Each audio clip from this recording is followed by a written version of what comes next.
A Mexican-born U.S.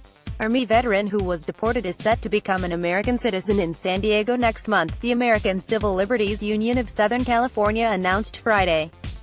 Baton Rouge Police Chief Murphy Paul announced Officer Blane Salamoni's firing less than a week after Louisiana's Attorney General ruled out criminal charges in Alton Sterling's July 2016 shooting death. Conservative commentator Glenn Beck condemned the media for treating the student survivors and gun reform advocates from the Parkland, Florida, shooting last month like gods. The United Nations Security Council approved new sanctions Friday against North Korea, in response to the hermit nation's role in overseas smuggling of oil and coal, according to U.S.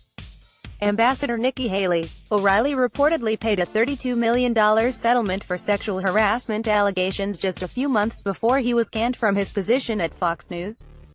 David Hogg, an outspoken gun reform advocate and survivor of the Marjorie Stoneman Douglas High School shooting last month, pressed Sen. John McCain, RIs, on donations he gets from the National Rifle Association. The Trump administration plans to begin construction on new and replacement border fencing in at least 3 states by the end of this summer, administration officials told the Washington Examiner. A coalition of attorneys general from 16 states and the District of Columbia is opposing the third version of President Trump's travel ban before the Supreme Court considers a challenge to the executive order, the provisions of which are tainted by anti-Muslim animus, they say. The FBI detained Ted Malloch, who claims to have been an informal advisor to the 2016 Trump campaign, at a Boston airport this week upon landing in the U.S. and issued him a subpoena to testify in front of special counsel Robert Mueller on any knowledge he has on possible collusion between the Trump campaign and the Russian government, according to a report Friday.